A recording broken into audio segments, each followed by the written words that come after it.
You're listening to What She Said with me, Candace Sampson, and this is your weekly reminder to take up big space in life, laugh loudly, absorb new knowledge, and continue to grow and expand.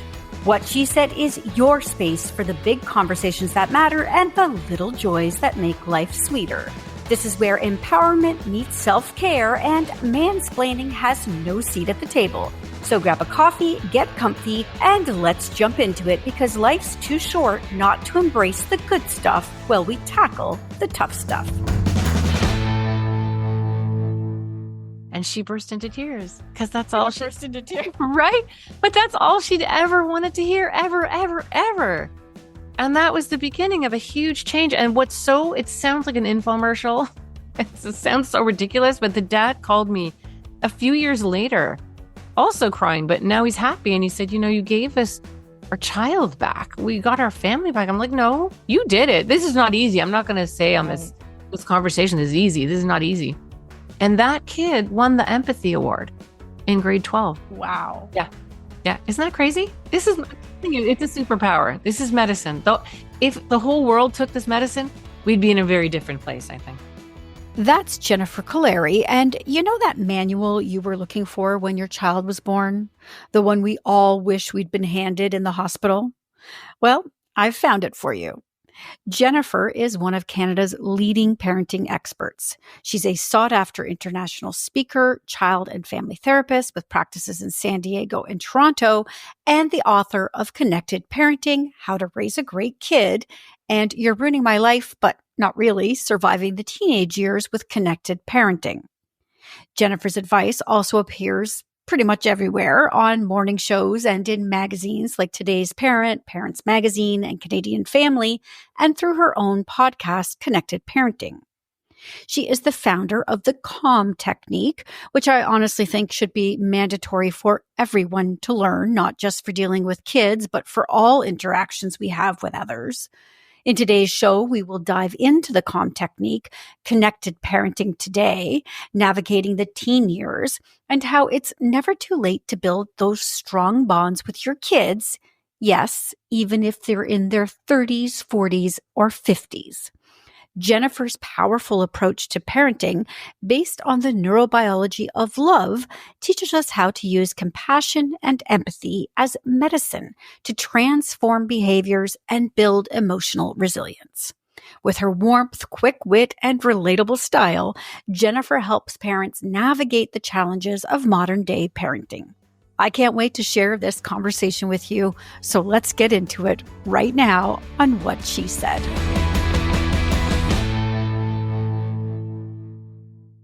Can you just tell us a little bit about what led you to create the connected parenting model?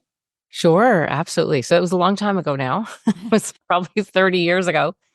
I just finished my undergraduate. No, I hadn't done my undergrad. No, I just finished my undergraduate degree in psychology. And I wanted to get out there and do something real and important with families and kids. And without knowing what I was doing, I signed up to work at a group home for street kids. So these were children who had run away. They were living on the streets of Toronto. They'd all been involved in child sex trafficking, basically. And they were pulled from the streets to live in these group homes while they were waiting for either foster homes or a more permanent resident to live in. And I didn't know what I was doing. I was terrified. I just went in there with a big heart. We were trained in that place, and I don't know if they still do it this way, but to be very, be tough on the kids and don't be too nice to them, and don't turn your back on them. They'll take advantage of you, and you got to be the boss, and you can't get soft with them, and blah, blah, blah. And none of that made any sense to me. These were children. Some of them were as young as 11 years old, and they'd all been traumatized, sexually abused, physically abused, seen incredible trauma in their lives. And none of that made sense to me, especially at night. So when it was time for them to go to sleep and the makeup came off and the jammies came on and the teddy bears came out, and they weren't these kind of tough kids who were just really scared, but had to have this kind of thick, you can't get to me veneer, it all melted away at bedtime. And I found myself just spending a little bit of time with them, and we weren't supposed to. You're supposed to just close the door, but singing them lullabies and telling them bedtime stories and rubbing their backs and just giving them this softness that they never really had. They loved it. They melted into it. I would literally, close the door after and just cry because I couldn't believe, those children and what they'd been through. But here's what I noticed. The next day when it was time to get, them to do the things that I needed them to do, they were much more likely to do it for me. So because of that connection, um, what came from that was healthy compliance. And so I just found that they were just easier to manage. And the other staff were like, wow, she's a bleeding heart. This is going to backfire. But it didn't. It didn't. It really was a lovely moment. And it really shows the power of connection and that it's really medicine, essentially. And I'm not saying that solved all their problems. It certainly didn't. But they felt a little bit of connection and love. And that's something they hadn't felt before. And so from there, Mm-hmm. where did that lead you? Well, that led me to a moment where I realized, okay, I need to know everything about this. I need to know why this happened. I need to know why why this superpower isn't something that everybody talks about. I went back to school. I did my master's degree in clinical social work. And I certainly learned a lot about connection, but not exactly the way that I wanted to learn it.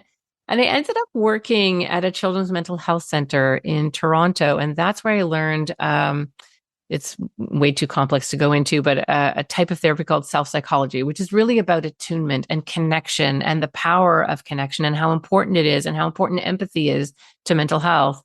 And it was through studying that I thought, okay, if I could teach parents to do what therapists do, that would be pretty amazing. And at first, people were like, oh, you can't teach parents to do that. They're not therapists. They're too close to their kids. But I just had this idea that who better, really?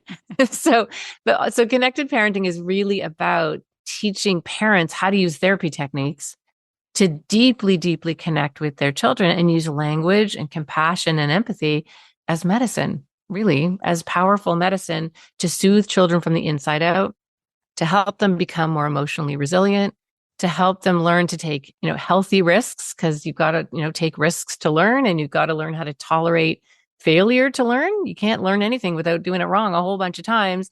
And so, giving children more distress tolerance and just more emotional organization and resilience. And it's possible and it's kind of magical. And we'll talk about the calm technique in a second, but it's kind of like a superpower. It really is. Well, you're leading right into my next question, which is the calm technique, and it's central to connected parenting. So, can you Mhm. break it down for people and explain how Yeah. parents can use it in real life situations? Yes, absolutely. Okay. And broadly, what I want to say first is that's a very important pillar technique for sure, the calm technique, but it's also balanced with the other half of connected parenting, which we probably won't have time to talk about today, which is setting loving, healthy, predictable limits.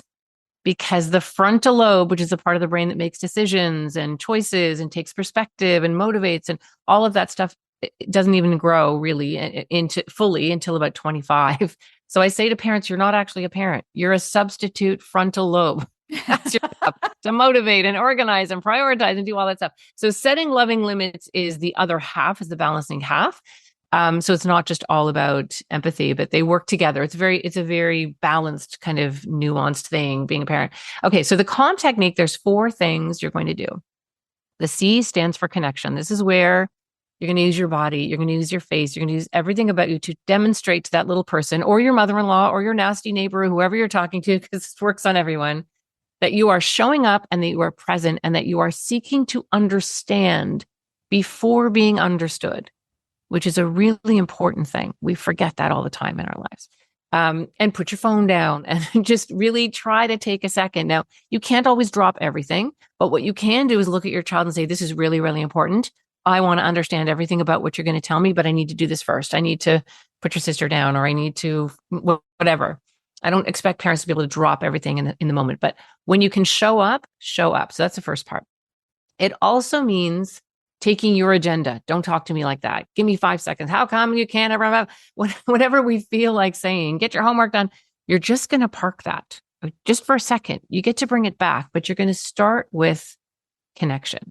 Okay? You're going to start with that beautiful moment where you're parenting from a place of love, not fear or anger. So A is agenda, is affect matching. So this is where the look on your face kind of has to match the look on their face, right? So you have to show them on your face that you're kind of getting what they're saying. So if they're angry, you're not angry, but you're like urgent. You're like, okay, tell me what's going on. So there's a match in what's going on. If they're angry and you're angrier, or if they're sad and you're like, oh, come on. Why does this happen every single time? That you're not going to have a match there, and it's not going to work, and you're going to get an escalation. Okay. L is the listening part. So this is where you're going to choose your words. But you can listen deeply. You can connect deeply. And then basically what you're doing is you can paraphrase, you can summarize, you can clarify, or you can wonder out loud. And those are the 4 different ways that you can listen. So with paraphrasing, you can just say the same thing. So I don't know, your kid drew a picture and they're ripping it up because they said it's the worst thing they've ever drawn. So you can paraphrase, and you do it with the affect, and you're like, you worked so hard on that. And now you're looking at it and thinking it's the worst thing you've ever drawn. And in your head, it probably looks so much better. I'm not saying that the picture is terrible. I'm empathizing. I'm getting that child where they're at. I can clarify, what was it about the picture? Like, what part didn't you like? So you still have urgency, but I'm picking a detail. I can summarize. You know what? This happened last week when you were trying to draw the spaceship. The same thing happened. No, and that helps your child see, like, oh, mom or dad is listening. They're paying attention to things. And then wondering out loud is a little tricky. Sometimes it's not about the drawing. Sometimes it's about the party they didn't get invited to, the birthday party that morning, or something else that happened. And so you mirror about the picture, and then you say, you know what, I'm wondering if that also is like extra sad because they were, those invitations were handed out this morning and you didn't get one, right? So you're actually helping your child to organize and figure out what they're feeling and why. So it sounds easy. It's not so easy. I will say this before you ask me kind of details about it. It's counterintuitive. Kind of the last thing you feel like doing, you're going to feel like cheerleading. Oh, no, it's beautiful. It's such a beautiful picture. Let's uncrinkle it and put it on the fridge. All that's happening in that moment is they're feeling, even though we're thinking we're doing the right thing, we think that we're calming them down, but what we're actually doing is invalidating their feelings.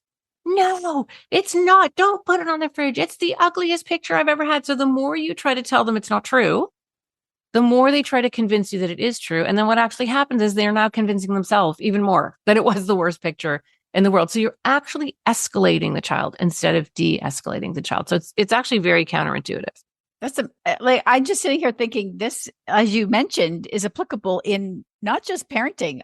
Everywhere. Every situation. Absolutely. Yeah. Please tell me you share this with other people outside. Oh, I do. I'll go into like companies, and I won't mention parenting at all. We just literally talk about this as a way to de-escalate and connect and get agreement and bring people together. But this is what I'm telling you, it's a superpower. Like if you can just use this in a moment and actually what's actually happening is biochemically, you are completely calming the person down. Right? Cortisol is dropping, adrenaline is dropping, oxytocin, which is a very powerful hormone / a neurotransmitter, which is a cortisol blocker, starts to flood the brain and the body. And that person, whoever it is, starts to calm down right before your eyes. There's no need for them to keep escalating because you get them. You have heard them. Now, this doesn't mean agreeing. You can disagree. Yeah. You can not agree at all with the person, but you can get where they're coming from. And that's the key. Absolutely. So you in this, you emphasize the importance of empathy in parenting. Mm-hmm. Why do you think many parents struggle with this, especially in stressful moments? Yeah, you know what? It's a hard one. And sometimes what happens is, in order to really have empathy, which is different from sympathy, right? Sympathy is like, oh, you must be upset. Oh, that looks terrible. You're kind of pushing. It's kind of disconnecting. You're observing what's happening to them. Empathy means you have to feel all the things that they're feeling. You have to run through your own experiences that make you feel that way. And you have to sit in that really uncomfortable, difficult place with that person. And the hardest people to do it with are your kids. You don't want them to feel sad. You don't want them to be devastated. You don't even want to go there. You want them to feel better so you can feel better. Right. And what you end up doing without meaning to, this is, parents are meaning well when they're doing this, but they're actually invalidating their children's feelings, or the child is going, ooh, this is too big for mom, or dad just gets mad when I do this. It's too much. So I'm going to have to keep my feelings to myself. And what you really want is for your child. And in order to do that, we have to be able to do it, to really metabolize feel their feelings, feel them, let them run through their body, and then let it go. And what we all do about feelings is, oh, feel that. Oh, we're going to buy something. Oh, we're going to pick up our phone. We're going to blame somebody. We're going to drink something. We're going to distract ourselves in some way from feeling that feeling. And then they're not negative things. They're there to teach us if we're in our integrity or out of our integrity, if we're on track or off track. And if we just ignore our emotions, we get really scrambled. It gets really confusing and overwhelming to try to deal with all those feelings when we don't actually turn around and kind of metabolize them. Empathy is something, though, that some people might not come by naturally. It might be something they need to work on and build, like any skill in life. So, how can parents learn to pause and react with empathy when their initial reaction might be anger or frustration? It's a really good question. And there's no easy answer to this. I mean, you really just have to, after listening to this, just decide, okay, I'm going to do, because the benefits for your child of being able to do this are immense. Like emotional organization, resilience, their own ability to have empathy and compassion for other people, the ability to be discerning, right? To know themselves, to know when they're in their integrity and out. Like next to food and water, this is the greatest thing you can give your child. This is emotional nutrition. This is brain food. You want a happy, healthy, successful kid? This is what they need. This is what you need to build it on. So in order to do that, we have to be fairly regulated ourselves. Right. So, and it's something worth, checking into. You listen to my podcast. I give all kinds of information about it. I've got my books. I have courses, all kinds of things where people can really dive into the technique. But the first step is to just, okay, I'm going to try this. And it's what we all want. What do we want when we're upset with our spouse? We just want our spouse to go, oh my gosh, I didn't think about it that way. Right.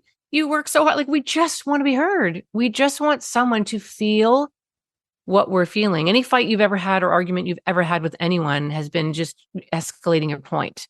And then they're doing the same. So nobody's empathizing with anyone. So first of all, seeing it as medicine, I think is really important. An added thing is you get the bounce back. So when you use this technique with your child, you are also getting that beautiful flood of oxytocin. So that what's actually happening in the body when you use this technique is cortisol being blocked, adrenaline's being blocked. It speeds up neuroplasticity. So the more oxytocin you have in your bloodstream or in your body, the more your brain makes better connections, and you're in a state to learn and take risks and get back up again and help other people and not be in this kind of fight or flight state of fear all the time. It helps the immune system, strengthens the immune system. It's free. You don't have to pay for it. You don't run out of it. There's no negative side effects. There's just so many benefits, but the best is you get the bounce back. So when you have this lovely interaction with your child, where your child's calmed down and they're like, okay, fine, I'll do it, which is, the first time that happens, you're like, what just happened? What kind of voodoo is this? You also get the benefit of all those beautiful chemicals. And, just it's just the bonus using this to de-escalate or to help your child in a moment when they're upset. The real bonus is over time, as you really incorporate this into your parenting routine and your life routine as a human being, it just gets better and better and better. It's like a layer of paint that just gets thicker and thicker. You're just getting strengthened from the inside out. And so is your child. I mean, I can only speak from personal experience, but empathy is something, as a skill that really was something that didn't come naturally to me, something that I've worked on for many years. And I can say from personal experience that you actually just get better at it, and it becomes so natural to you. And it's amazing how it expands your life when you become, genuinely empathetic to people. It's a really profound skill. I mean, one of the most important skills I think you can have. 100%. It is the greatest skill you can have. And it's a wonderful skill to raise your kids with. So as you get better at this, as you have done, what ends up happening is you don't have to teach your kids to do it. They'll just know intuitively how to do it because you've raised them this way. And it's not the easiest thing in the world, certainly. And sometimes understanding the difference between empathy and sympathy is really important. Like empathy, you really have to feel it, and it's uncomfortable. It means going into some of those feelings that we like to avoid. But it can be draining sometimes too, because you are really feeling it. Absolutely. But I will tell you this, because that's true. That is very true. But not doing it is much more draining, because you're just going to get increased clashes, or your child's going to be anxious, or they're going to be upset about things and they're not going to tell you. Sometimes parents will say to me, "Oh, this sounds great, but I'm so busy. Like, I don't have time to do this." And the truth is, you don't have time not to. Because if you don't do it, you're going to have an escalation. You're going to have other kinds of behaviors that are really demanding. This is when you put the energy into learning how to really do it skillfully and from the heart, like genuinely, your life gets way easier. And so does theirs. Great point. In your book, you mentioned how connected parenting can transform a child's self-esteem. So how does practicing empathy contribute to building emotional resilience in children? That's a really good question. So what it really means is the person who loves you the most in the world, who should, like your parents, the people or person, whoever's there, grandmother, or who is ever raising you, truly sees you. I mean, really sees you, like look into your eyes, deeply sees you and cherishes you and believes in you. And that is so strengthening from the inside. And even for kids who, have really troubled relationships with their parents, even just have a coach or like some important adult that really sees them and loves them and believes in them is incredibly protective. So that bond, like the connection bond, which is actually, I didn't mention this, but it's also an antidote to addiction, which is also really important when you think about the world we're living in. Right? It's that powerful. So it just helps to organize someone from the inside out because we learn about ourselves based on how other people see us. Like it or not, we are social beings. Mm-hmm. You can't be raised alone. It's impossible. Becoming a person depends entirely on how your loved ones and how your family sees you. Our whole sense of who we are is reflected back from the people who love us, right? So when that is predictable and it's coming from a place of love, not fear, and it's true, that's incredibly organizing emotionally. And that leads to a very kind of strong child that knows themselves, that is, okay saying, I'm not doing that. That's dangerous. That's dumb. I'm not doing that. Or, I have such a good relationship with my dad. That would really hurt his feelings if I did that. So I'm not going to do that. That bond you carry around with you for life, really.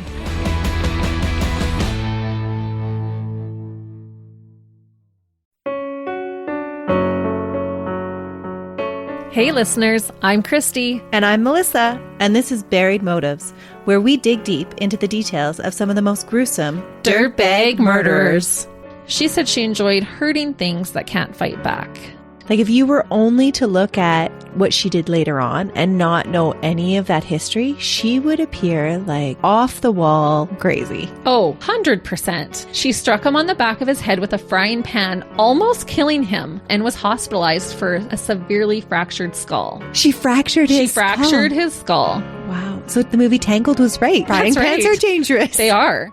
He feels like he is totally justified in the murder that he commits. Even after he's convicted, he feels justified. Oh yeah, to this day. That's a confident dirtbag right there. That's right. He believes that his victim had it coming. Join us each Thursday as we unearth the dirtbags that live among us. And the motives buried there. Hope you join us as we exhume the truth.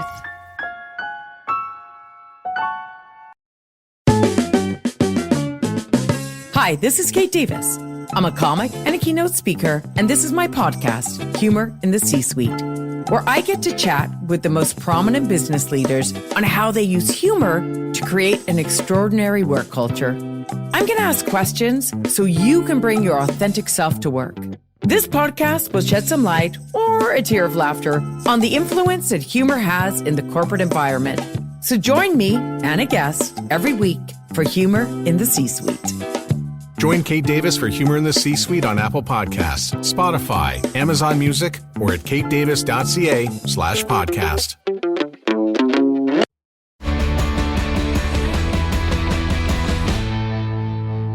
Aside from the books and podcasts and everything else you do, you actually do work with families. Can you share an example of a family you've worked with where implementing the calm technique led to a significant change? Like, what did it look like?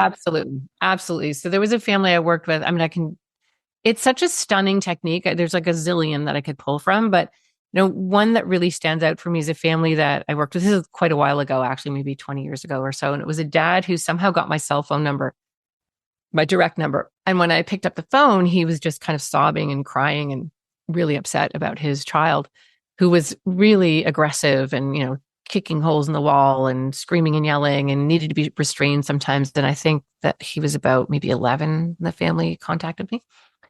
I had them come in. I always work with the parents first. I never work with the child first. I always work with the parent first because I have to transfer this information to the parent. And then often I don't actually have to see the child because I'm, delivering these techniques to the parent. Anyway, that child, and it was interesting because the mom was not ready to do this. She was like, no, I don't see how being nice is going to do anything for anybody. I don't get it. Like, this is your big technique, like be nice when your kid's horrible and swearing at me and being disgusting, which is why I always mention the second half. But, that's all she could hear. And she's like, no, I fundamentally don't believe that my child deserves any understanding and kindness from me when he is so aggressive and horrible. So no. And I tried everything. I was like, okay, well, how's it working so far? Well, it's not, but it will. Right. Like she actually left. It's never happened before or since, but she actually walked out of the session. She left. And the dad was like, we've tried everything. I've gotten your name from several different places. Let's just do this. I'm ready. So I worked with the dad all by himself. So parents out there wondering, like, can this work if your spouse or your partner isn't into this? Yes, it can. And so dad is doing this. And this is now maybe 4 months in. And this kid and the mom, I guess, had been watching. She'd been paying attention, and the de-escalation was happening. And he was just becoming more emotionally organized. And he was apologizing faster. He was recuperating faster on his own. And the whole temperature in the house was starting to change, which is how it usually goes. Anyway, he walked into the room screaming, swearing, like I can't even use the language that he used at his mother because he was convinced that she'd moved a picture or drawing that he did. And normally she'd say, don't you dare talk to me like that. And how dare you? And I'm going to take your art stuff and I'm going to lock it up until you can treat me properly. And the dad would have to come in and de-escalate the child. And sometimes there would be like literally a physical restraint going on. And I don't know what got into her, but she decided, you know what? Okay, I'm going to try this. And she looked at her kid and she said, you know what? I hate the way you're talking to me, but I watched you work on that drawing. You put so much time and energy into that shield. It was so complicated. No wonder you are absolutely flipping out. It was like the most perfect mirroring calm statement. And the kid went, first of all, he just had this look on his face, like, oh, he didn't know what to say. And then he just kind of walked out of the room. And then he popped his head back in about maybe 2 minutes later and said, sorry. And she burst into tears because that's all she burst into tears, right? But that's all she'd ever wanted to hear, ever, ever, ever. And that was the beginning of a huge change. And it sounds like an infomercial. It sounds so ridiculous, but the dad called me a few years later, also crying, but now he's happy. And he said, you gave us our child back. We got our family back. I'm like, no, you did it. This is not easy. I'm not going to say on this conversation is easy. This is not easy. And he said that he went on to have a pretty normal bumps and stuff, but normal adolescence. And they're quite close now. And the kid was doing really well. I think he was on exchange somewhere in the world. And that kid, this is the part that sounds like an infomercial, won the empathy award in grade 12 that year. Not that year, the year that he called me. Yeah. Yeah. Yeah. Isn't that crazy? Oh, I love that story. It's a superpower. This is medicine. Though, if the whole world took this medicine, we'd be in a very different place, I think. Well, we're not even that far into this interview, and I already agree with you. So we hear a lot about power struggles, obviously, between parents and children, particularly as they enter the teenage years. How can parents use these techniques to avoid or resolve conflicts? Oh, so this is juicy because when I first started coming up with this program, I kept thinking, maybe it probably will work better on children than teenagers. It's the opposite. It is teen whispering. Okay. Because teenagers just want to be seen. They want to be heard. They're becoming sovereign beings, right? They want to figure out who they are in the world. And their whole job right now is to push back. Who am I without you? Right? That's what it means to be a teenager. And a lot of behavior in teenagers is attachment stuff. They love you and they want you around, but get out. I don't need you. Right? The door's shut, the drapes are drawn, and they're just rumbly and they don't want to answer you. And one of the things that ends up happening is that attachment bond gets really frayed. So when the kid does come out of their room, and we tend to respond like, oh, look who finally came out of their room. Well, what about that? I just got an email from your teacher about that assignment you didn't do, and you never unloaded the dishwasher last night. I've asked you 5 times to walk the dog, and blah. Right. Or we try to get all our parenting in there, right? And parents aren't doing this to be mean. They're doing this because they want to prepare their child for the world. Their child has to have some skills, some accountability, some responsibility. But what do you think that teenager is going to want to do when that's what they're greeted with? They're going to go right back in their room and shut the door, right? Yeah. So even just having a few little techniques where you're just, put your hands on their cheeks and look, and they're like, what are you doing? And you're like, oh, you're just still my baby. That's it. That's all I want to say. And then walk away, right? Or if they're, I don't know, opening the fridge and going, there's no food in this house, even though you've spent $300 on groceries. Instead of saying, I just spent $300. And if you didn't eat all the whatever, it would still be there, right? All the stuff we feel like saying. And that's a really important thing for parents to remember. Sometimes what we feel like saying isn't the best. We really need to think about, am I saying what I feel like saying? Or am I saying something that my child needs to hear? Right. And those are often two very different things, right? So what do? You look at them and you say, you know what? I hate that. When you're hungry and you want something and nothing looks appealing and it just looks like nothing's good. And walk away. Don't stand there going, hey, did you see that little thing that I just did? Just walk away. Let it be these little moments, these little drops and then I guarantee you, your teenager will come back 10 or 15 minutes later and you'll get a little on the shoulder, you'll get a little bump, or you'll get okay, I ate this. You'll get something.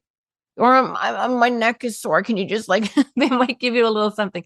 And those are little connectors. And then you kind of build your reputation as you're doing this, right? You're still having some of the hard conversations about things they need to do. And we won't have time to get into that in this interview probably, but what you're doing is you're building the connection. So when it is time to be that frontal lobe, when it is time to set those limits around, phone use and curfews and all of those things, there's a foundation, there's an anchor there. So it's really coming from a different place. And, most kids, when that bond is strong, they do see limits as love. Limits are love, but you got to have the love in there first. The tough love, that only works with the love part, right? Otherwise, you're just mean. And then they just find other ways to get around what you're doing or decide that you're horrible and you don't love them and move towards other things. And if we kind of connect it back to, connection being medicine, they're actually reward chemicals in the brain that flow, and it has to do with attachment. But if those aren't there, guess what? Those kids are going to look for those reward chemicals somewhere else. Either with crazy adrenaline behavior, doing stupid things they shouldn't do, or actual drugs, or getting stuck, for hours and hours and hours in video games. They're going to look for those reward chemicals somewhere else. Jennifer, you've been a guest on many shows and platforms, including this one, obviously, offering advice to parents. What do you think is the biggest challenge parents face today, and how can connected parenting help? Well, that's a really good question. Okay, I have a kind of complicated answer, but I'll try to be concise. I feel like parenting has changed a lot in the last 25 to 30 years. And certainly when I was a kid, I'm probably older than you, but when I was a kid, it was, kids should be seen and not heard, and parents were the boss and you didn't talk back. And, if you're at school and somebody, I don't know, a kid acted out, everybody would be like, ooh, what's going to happen? So it was a very different time. And then I think it swung wildly to kids have a little bit too much power. Kids have a little bit too much say. They get included in conversations and maybe even decisions that a child really shouldn't make. And somewhere in there, it was well-meaning, and parents did it because they wanted to create loving and inclusive and lovely environments for their kids. But kids need limits, and they know kids will tell you they need limits. They'll tell you. So I think it's swung, and now parents are confused. Can you give a timeout? Can you not give a timeout? What are we supposed to do? There's so much conflicting information out there. I think that's one big challenge. I think social media, not just for kids, but also for parents and moms, I think has been really hard because nobody shows the gritty stuff. I mean, they do, but it's still kind of staged, right? Parenting can just be exhausting and tiring, and you're you just want to crawl on the bathroom floor sometimes. It's just so hard. And then you look at somebody's Instagram and they're all baking and everything looks great. And I think that's added a layer to it. And then just in general, I feel like kids in general, and this was pre-COVID, although that didn't help, are having more issues with mental health. There's just more anxiety, more issues with emotional regulation, lots of kids with like very poor distress tolerance. And it's hard. It's hard out there. So I'm curious then, knowing all of this, has it caused you to just pause and maybe adjust your recommendations, or has that stayed the same? I would say it stayed the same. I would say it did, because it really is it's such an integrated model. Like it just requires both of those really important parts, which is listening and understanding. And like behavior is never the problem. It's a symptom of the problem, right? So it's understanding that. And then it's providing loving, predictable limits that just helps kids feel safe. If we can, I'd like to go back to the teenage years for a minute, because you've written a whole book about surviving those years. Oh, sister, I don't know where you were a few years ago, but did I ever need you? So what unique challenges do parents face when dealing with teenagers? We've touched on a little bit, but with the connected parenting approach, if say you haven't been using that prior and now you want to bring that in through the teenage years, what would you recommend? Okay, well, first I would tell you it's never too late. I don't care if your kids are in their 20s or even 30s or 40s or so on. Like it really is never too late. And I would say a couple of things about the teenage years. First of all, the term teenager, I think, was only coined in like the 1950s. Right? It's a fairly recent phenomenon. So I don't know, 80 years ago, 100 years ago, there were no teenagers. There were kids, and then there were apprentice adults. Like you were scooped up and pulled into the adult community and tutored and guided. And then, kids sort of wanted to prove that they were a man and prove that they were older than they were. And like, that's just gone out the window, at least in the Western culture. In many countries in the world, that's still very true. There really isn't really there's not really a teenage persona so much.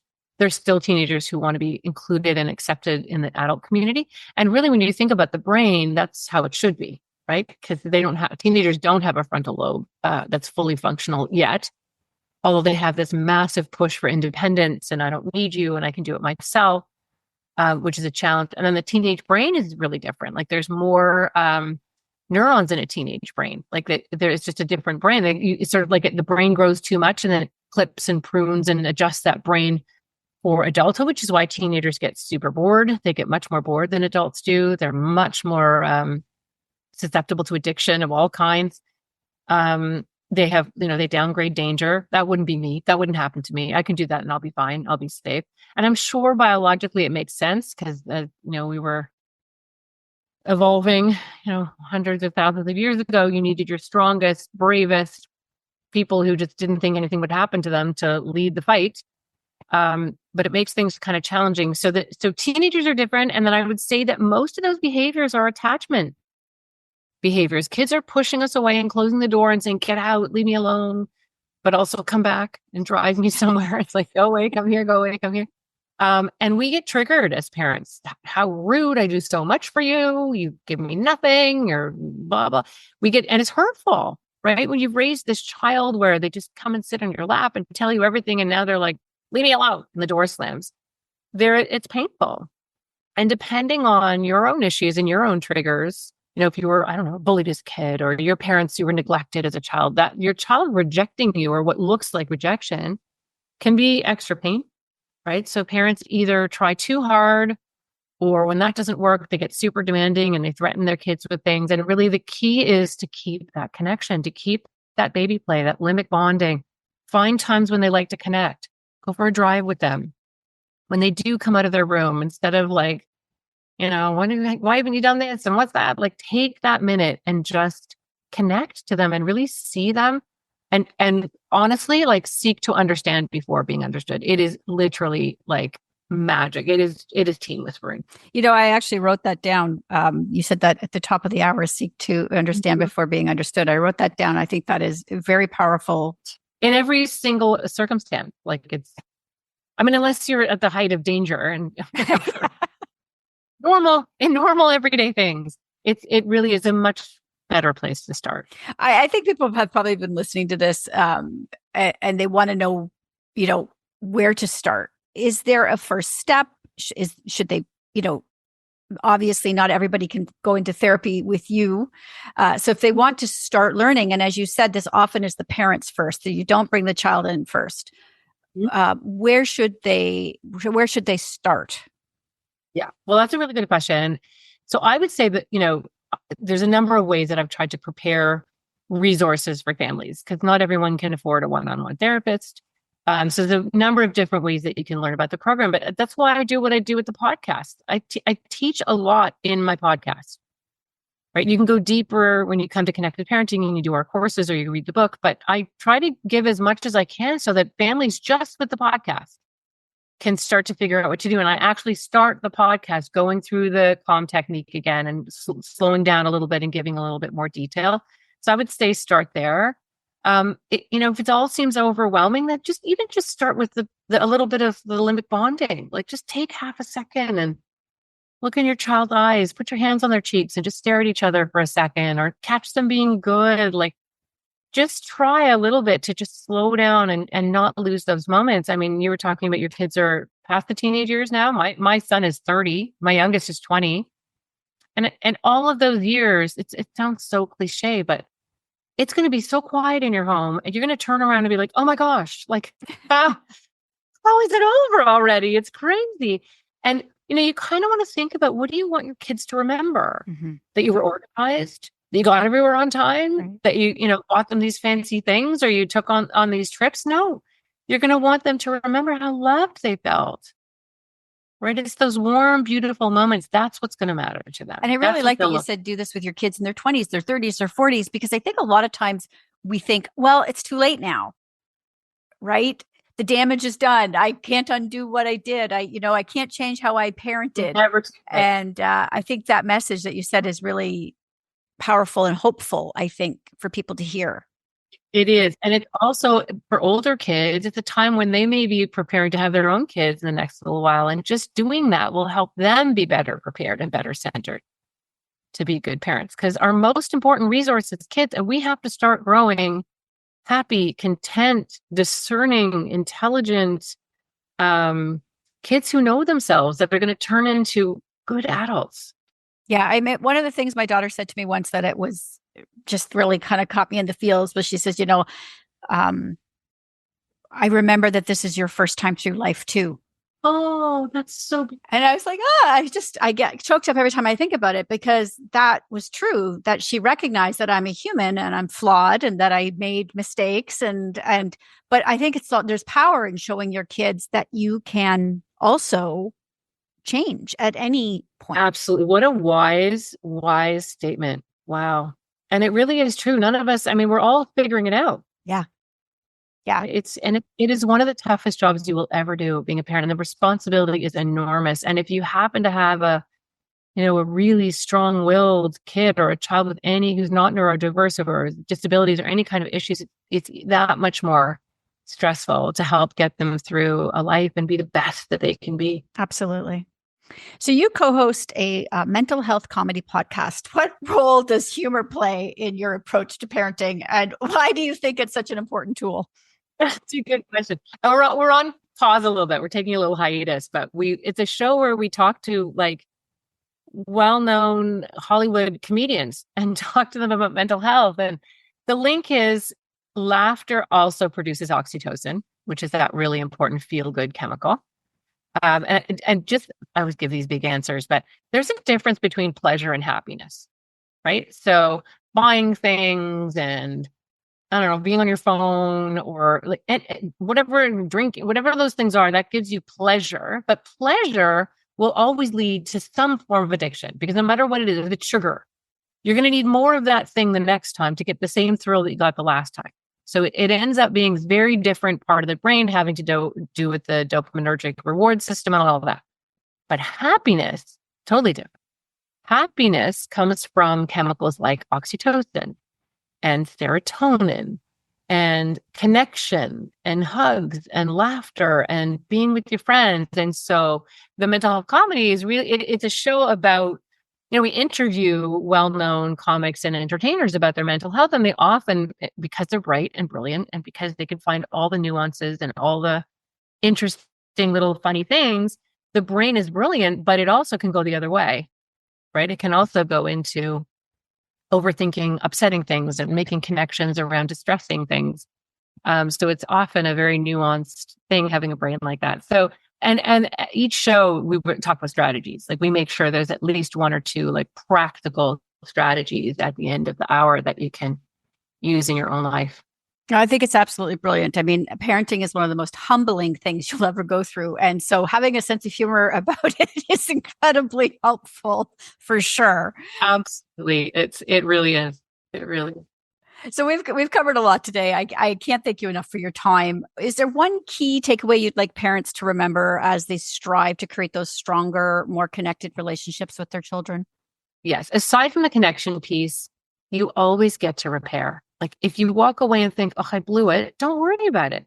Get yourself together, right? You can take a moment, get yourself together and go back and say, you know what? I blew it there.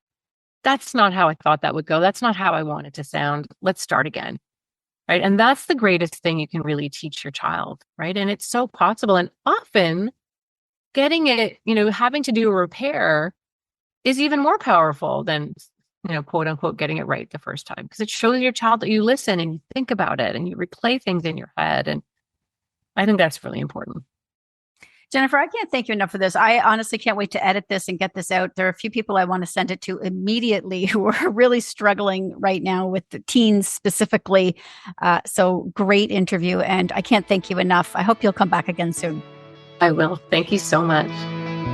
If you enjoyed today's episode, please take a moment to share it with someone who'd love it too. And don't forget to hit subscribe to What She Said with me, Candace Sampson, on your favorite podcast app. It's the easiest way to stay connected. Want more? Sign up for my newsletter at whatshesaidtalk.com to get all the latest updates, and let's keep the conversation going on social.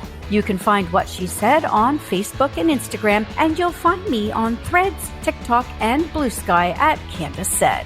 Thanks for listening, and I'll see you next week.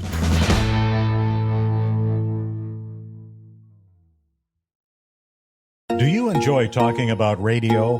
If so, you'll enjoy my podcast, Talking About Radio. This is host John Leslie, and each week we talk with the top radio professionals from around the world. Talking About Radio is available wherever you get your podcasts or in any search engine. You're about to hear one of the most fascinating podcasts available on the internet today. Host John Leslie and his dynamic guests are talking about radio. John Leslie.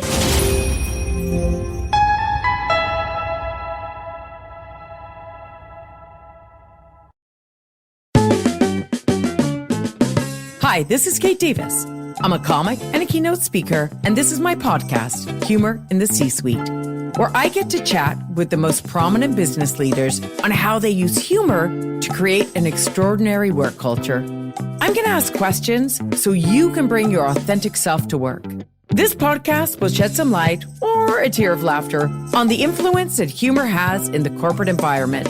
So join me and a guest every week for Humor in the C-Suite. Join Kate Davis for Humor in the C-Suite on Apple Podcasts, Spotify, Amazon Music, or at katedavis.ca/podcast. Another Sound Off Media Company podcast.